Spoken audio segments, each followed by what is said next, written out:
lo que determinó el envío a esta Suprema Corte de Justicia a fin de que se pronunciara sobre el punto.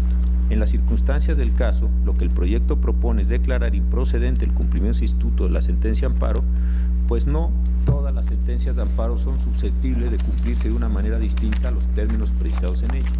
Los efectos del amparo no son susceptibles de una valoración económica, por lo que se estima que la naturaleza del acto reclamado no permite su cumplimiento de manera diversa a los términos señalados en la sentencia. Además, la falta de cumplimiento total es imputable a los padres del menor quejoso, pues las autoridades responsables han demostrado haber realizado las acciones necesarias para cumplir con las obligaciones que les corresponden en términos de dicha sentencia.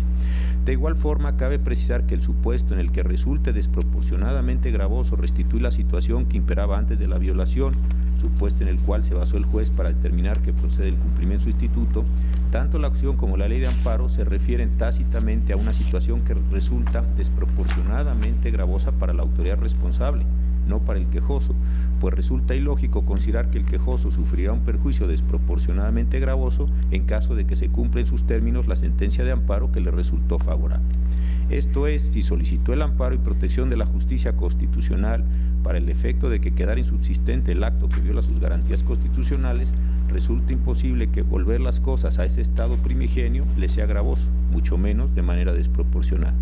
Estas son las consideraciones, señor ministro presidente, del asunto que estoy sometiendo a su consideración y que tiene como único punto resolutivo, como lo acaba de identificar el señor secretario, que no ha lugar a ordenar el cumplimiento sustituto de la sentencia de amparo.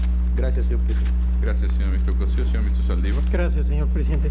Yo estoy de acuerdo con el sentido del proyecto que nos presenta el ministro Cosío. Sí. Sin embargo, no comparto la primera de sus consideraciones. Según lo ha narrado ahora el ministro ponente, sí, se parte de dos supuestos. Uno, que hay actos que no son susceptibles de ser objeto de un cumplimiento sustituto una vez que se otorga en su contra el amparo, porque su naturaleza no es cuantificable pecuniariamente, y otro donde dice que si existe imposibilidad jurídica, no se debe a la falta de voluntad de la autoridad, sino imputable a los quejosos. Yo no comparto la primera argumentación. Yo estimo que todas las sentencias de amparo eventualmente pueden traducirse entre una imposibilidad jurídica que pueda cumplirse posteriormente con una indemnización, pero sí comparto la segunda argumentación, que por lo demás me parece que no requiere la primera premisa, porque no se sigue necesariamente de la primera premisa la segunda, de que en el caso concreto efectivamente las razones que se aducen por parte de los quejosos pues realmente son imputables a ellos, y en su caso estarían en todo su derecho de hacer una demanda por responsabilidad civil contra el colegio si es que se está comportando de una manera que esté lesionando a su menor o hay algún acoso escolar, etcétera. Pero creo que en el caso concreto, como bien lo dice el proyecto, estamos ante un incidente que es improcedente, y yo estaría a favor del proyecto, pero solamente con la segunda de las razones que se invocan. Gracias, presidente. Gracias. La ministra Piña me pide también la palabra, señora ministra. Sí. En el mismo sentido del ministro Saldívar, en el parte del proyecto en la página 80, en el párrafo 80, de que es evidente que el cumplimiento sustituto de las sentencias de amparo parte de la premisa de que el acto reclamado debe ser cuantificable pecuniariamente. Yo me apartaría de esta consideración, pues yo considero que lo que debe ser cuantificable en dinero es el daño o perjuicio que pudiera causar al quejoso el hecho de que no se pueda o no se vaya a cumplir la sentencia.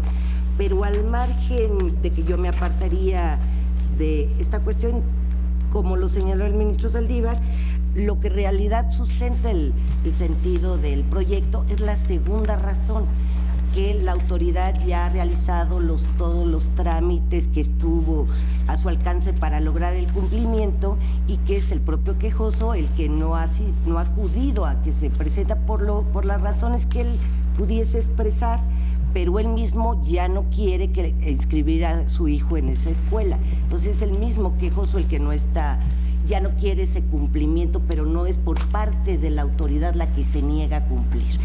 Entonces yo estaría con la segunda parte del proyecto y creo que aquí sería una imposibilidad material, ¿verdad? Porque hablamos de jurídica, pero sería una imposibilidad material, o bueno, material o jurídica para no entrar en mayores discusiones, pero yo estaría también con la segunda parte de la razón toral, que es la que se desarrolla y que la comparto totalmente, es la segunda parte. Gracias, señora ministra. Señor ministro Cosío. Gracias, presidente. No tenía ningún inconveniente. Creo que es mucho más limpio hacerlo. ¿Para qué entramos a discutir si algunas sí, si algunas no, cuáles sí, cuáles no? En el caso, efectivamente, como lo señalaba en la parte final, se pusieron algunas condiciones que los padres tenían que satisfacer, no las satisfacieron, quisieron ir por una vía distinta y quedaría exclusivamente esa. Creo que simplifica mucho más la discusión y, en su caso, aprobación del proyecto. Señora ministra Luna. Gracias, señor presidente. Yo coincido también con la propuesta del proyecto. Me aparto de algunas consideraciones y sobre todo en la que se establece que la sentencia no está cumplida. Para mí sí está cumplida. En la medida de lo posible la sentencia se cumplió y por causas imputables a los particulares no se llegó hasta el fin, pero la imposibilidad de cumplimiento es cuando en realidad depende de la autoridad esa falta de cumplimiento. Aquí no fue por causa de la autoridad. La autoridad hizo lo que tenía que hacer y fue el particular y el propio quejoso quien no cumplió con lo correspondiente. Por tanto, para mí la sentencia está cumplida y desde luego es correcto que no se abra el incidente de cumplimiento de sustituto. Gracias. Gracias, señora ministra. Tome la votación, por favor, señor secretario. Sí, señor. Señor ministro Cosío. ¿Con el proyecto modificado? Señor ministro Luna Ramos. Yo estoy con el sentido, me aparto de algunas consideraciones. Señor ministro Franco Con González. el proyecto modificado. Señor ministro Saldívar Ledo de la Con el Vega. proyecto modificado. Señor ministro Pardo Rebolledo. Conforme. Señor ministro Piña Hernández. Con el proyecto modificado. Señor ministro Medina Mora. A favor del proyecto modificado. Señor ministro Belañez Potosí. Con el proyecto modificado. Señor ministro presidente. Con el Adrián proyecto Morales. modificado. Señor ministro presidente, me permito informarle que existe unanimidad de 9 votos a favor de la propuesta modificada del proyecto, con el voto en contra de algunas consideraciones de la señora ministra Luna Ramos. Bien, con esta votación queda resuelto el incidente de cumplimiento sustituto 7/2016. Antes de levantar la sesión, quiero mencionar que ya me ha sido confirmado el nombre del juez que sufrió el atentado. Es el juez Vicente Antonio Bermúdez Zacarías, cuya inscripción estaba en el Juzgado Quinto de Distrito en materia de amparo y juicios federales, con residencia en la ciudad de Toluca, el Estado de México. Quiero manifestar, además de lo que ya dije, la solidaridad de este Tribunal Pleno y de cada uno de sus integrantes, así como del Consejo de la Judicatura Federal, con la familia, nuestra solidaridad y finalmente un abrazo solidario a todos ellos, porque sufren en carne propia una condición no deseable nunca en ninguna persona y mucho menos en un funcionario como un juez federal que cumple con su deber. El pésame más sentido de todos nosotros para todos ellos, y sepan también por este conducto, aunque lo haré personalmente, que cuentan también con nuestro apoyo para todo lo que requiera su propia familia. Voy a convocarles entonces a la próxima sesión ordinaria, que tendrá lugar el próximo jueves en este recinto a la hora acostumbrada. Se levanta la sesión.